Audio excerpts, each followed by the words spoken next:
with lots of entrepreneurs, helping them get ready for a transaction. And a lot of the times, their accounts and their books and their financials may not be in order. Agreements may not be documented. Relationships and employees may not be documented. And when it comes time to raising capital, it's a real challenge. And so, Yves, perhaps you can give me some insights on the processes you've been through in terms of raising capital, getting your house in order. I see two camps on this. There's those that are pretty well up to speed in getting in order, or it's a full scramble at the last minute. What's been your experience over time, and maybe even companies that you've invested in? What is your thesis on this? Well, I like to say you sell the business when there's a buyer, not when you want to sell, because you might think tomorrow is going to be fantastic, but as we see with COVID, how many business suddenly that they thought they were worth hundreds of millions, tens of millions, suddenly disappear because they were waiting for the next day. So my first business, I was not looking to sell the business actually, but every competitor was being bought by a major corporation. And they were all coming to, because I was number one in the category, they came to see me. And it was actually my accountant that came back and said, we've developed a technology, maybe you can have your cake and eat it too. So we buy the technology and then we can sell the brand, and you can start if you want to go play golf for the rest of your life.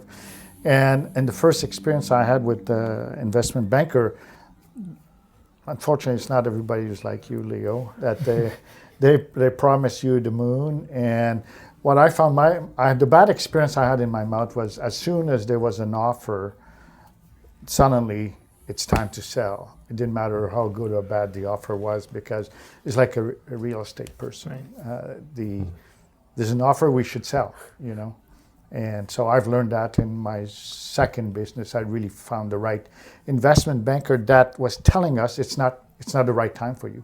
You need to look at your portfolio. You need to maybe diversify, less private label, more Costco. Costco is a good brand to have in your portfolio.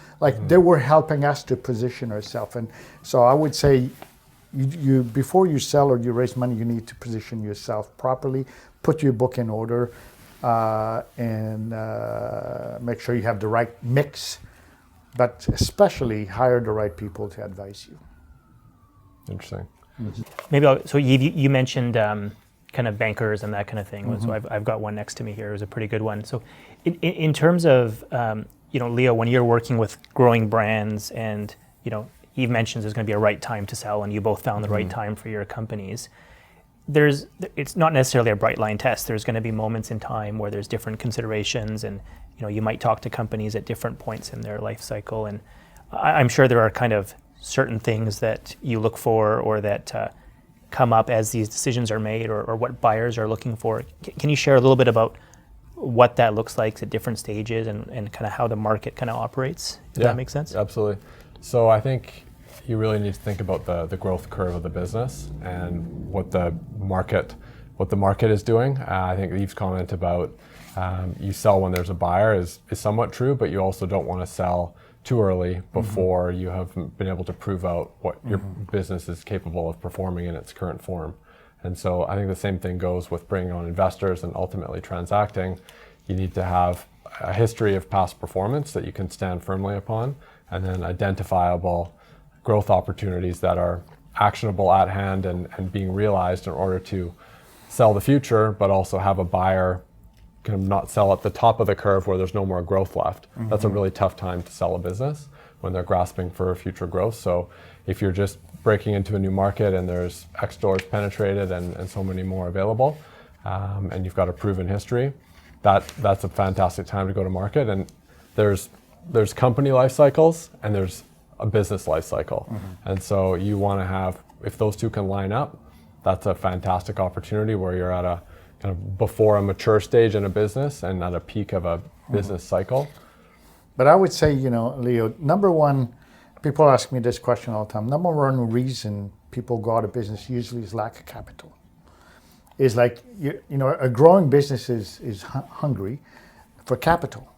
So, I remember when I sold my first business, my wife kind of looked at me and said, "What about Marcus, our son?" you don't want him in the business? I said, he's 2 years old. I love how prepared Sylvia is. So you know, like, and 99% of my network was in Yves Veggie Cuisine. Yeah. I didn't have any cash. You know, I did ask my accountant at one point, I said, when am I going to make more than $25,000 a year? He says, when you start growing 50% per year. Because a business who's growing fast is cash hungry. Or you go find partner to raise capital. But a lot of good companies, they don't raise capital in time. And I raised capital in '08 when we thought the world was falling apart. And my deal got worse and worse as every month because, so there's COVID, there's 9/11, there's all different times that there's a time to raise money. But so I would say you can't.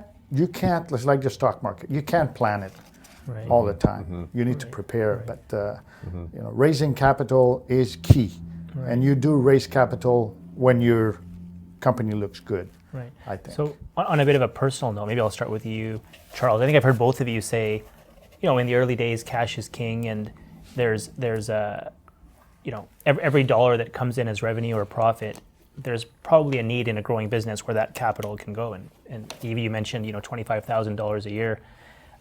How do you know, what's that entrepreneurial mindset that says, look, I'm not going to, you know, upgrade my car that's kind of falling apart and I'm going to reinvest it in the business as opposed to improve my lifestyle? Because people can see it right now and say, well, you guys are very successful, you sold your businesses, but there's some sacrifices that have to be made in the early and growth stages. Maybe Charles, starting with you, like, what was that experience for you? Yeah, I talk about delayed gratification a lot because if you have too nice a car too early on, that little bit of success may actually truncate a lot more success later on. Because you have to reinvest, and that was how you keep and maintain your equity as well, right? Yeah. But you know, I mean, of course, there's tons of sacrifices when you grow a business. You know, you got to work insane hours. You're living such highs and lows all the time. I don't know. I cried a lot, you know, in the early days. Like, it's so hard, and you feel like you're all alone, and all the shit travels uphill, right? So. Yeah, it's really hard. But the great thing is if you surround yourself with great people who help share that with you, and you build your teams and develop people, like, to me, like, that became my main job really. I was mostly a coach, a mentor, and developer of people. And that's where the most value was created, and that's what actually made the early days, or later on anyways, bearable. Right. You know? But we both belong to a group called I'm in the old PO now. Me too, man. Are you in the old PO? I went to this. So there's the EO called Entrepreneur Organization that I think you have to do $1 million in sales, and it's a great support group. And we have the YPO that you joined before 44. I would say mentorship. Get somebody to mentor early on. I had somebody when I was doing $500,000 in sales and I didn't have any budget, and he came in to help me and he says, can I see your budget? And I said, what do you mean a budget? I mean, I'm going 50% per year. Isn't that exciting enough? You know? And he says, that's why you need a budget, because you need to know. And he said, the fun is going to be to achieve your budget, not doubling your sale every 2 years, because a lot of people go out of business. And I've seen some friend buying the Ferrari very early on and going bankrupt. So, you know, like you said, looking at spending the money, it's early, you need the money. Cash is king, because that's capital is what you need to grow the business. I'll tell you what's one really good thing though, is I was bought the most valuable home, personal dwelling that I could afford, and then immediately put a total line of credit on it where I could borrow up to 80% against the equity in the home for like no interest, and made it deductible. So that that was the cheapest, easiest way to have cash.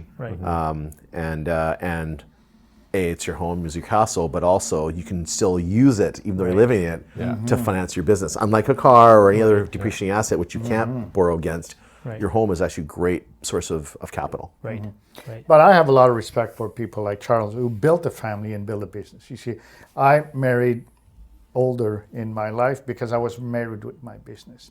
And I said, you know what, if I don't make any money, I paid myself $15,000, $20,000 a year. I was doing $15 million in sales. I was making $25,000 a year because I didn't have any family to take care of. I didn't have any mortgage. I didn't have anything. Therefore, I was all in.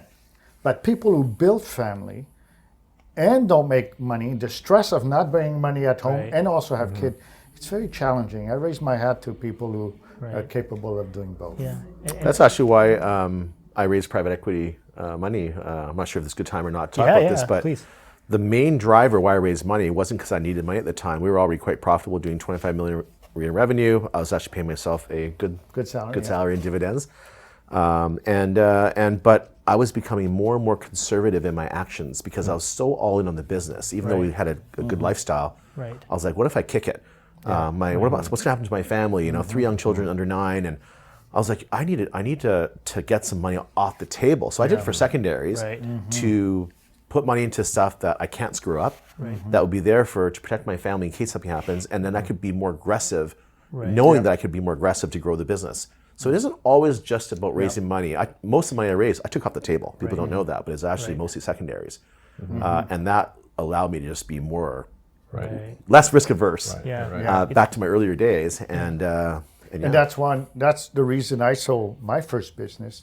I had 2 kids, one 3 years old and one 5. And I said 99% of my net worth is in that business. If something happened, what happened to my family? Because if I didn't have any kid or a spouse, I probably would have said, let's go to battle. Let's go against those big guys. But it's all about balancing your life too. You know, your business is only one portion of your life. And then you have family life and you have all the different. A lot of entrepreneurs, unfortunately, they only see their business sides and their business become themselves. And I think you have to identify that your business is not you. It's got a life on its own.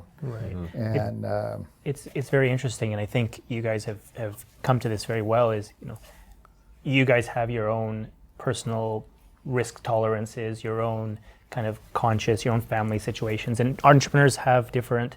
One entrepreneur might say, "Look, giving up 10% of my company to raise $500,000 is going to give me the peace of mind I need to run my business well, as opposed to putting that mortgage on my home, as you did, Charles, because that would just be too weighting on me or my family." So I think there's different paths available, and it's very interesting to hear you guys talk about this because that risk tolerance, that level of all-in, that level of comfort from outside investment can vary depending on person, timing, stage of life, and all those things. Well, the key, I think, is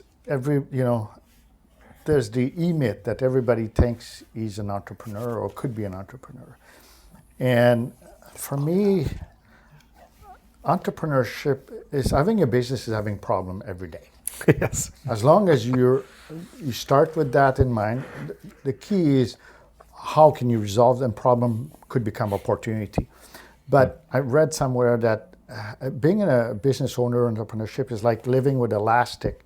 That it's stretch and it's stretch and it's tense and it's stretch. And if you're not, because that's the advice I give somebody at one point that had a business, and he said, "Yves, I'm so stressed all the time. I can't sleep. I'm having ulcer." And I said, go find a job because that's not for you.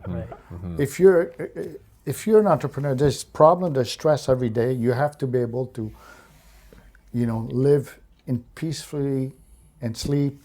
That's how you can recuperate. You have to be able to tolerate the stress. High pain tolerance. High pain tolerance. Yeah. And not be too smart. Because if you're too smart, then you overanalyze things and then you don't do them because you can talk your way out of anything and justify why you can't do anything. Sometimes you just have to do it and learn from it and then do it again and reiterate on it. And so I think the best advice I give is that you have a bias towards action. Accept that it might not be right the first time, and then you keep kind of improving on it until it's better and better and better, and then that mentality towards things is what gets stuff done. Because if you don't have a bias to action, again, some of the smartest people can't be entrepreneurs because they need too much information, needs to be too perfect. You have to do, and then learn, and then change and adapt, like you said, every day. And so I think those are qualities that are super, super important. I think sometimes people think there's so much glamour in being an entrepreneur. Most of it is janitorial. Most of the work we do is literally like fixing shit, especially early on. Later on, it gets more fun. Well, you when have build the a team. manager, You have the but, team, but before that, it's And the keys to one of the keys to surround yourself with people that are better than you. And at Gardein we had 300 employees, and I had MBA, PhD, everybody. And I asked the guy with the least education with my chef degree, but I was a generalist, and I'm good at many different things. They're better than me, but I can call bullshit. Right. And I can say, no, I know this is wrong. Don't try this on me. Right. Because the specialists, they try it. They say, oh no, this is going to take a year to develop. No, we can do better than that. Yeah. Or Right. something wrong in the financial over here. You kind of know. Right. And I think that's the beauty. The analogy I use as an entrepreneur is that I feel like I'm a Swiss knife. I can use all the different tools. One day I'm a screwdriver. Another day I need to cut somewhere. But that's the beauty, and that's why we love to be entrepreneur. I think it's you start with a white canvas, and you every day you choose a different color to paint something, Right. but you have to be able to look yourself in the mirror and say, I screwed up, and that's why partnership is so tough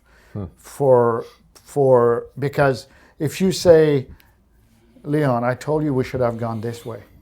Well, Ali, I'm sorry, but Ali's direction was worst, but you don't know. Right. And it's all about decision making.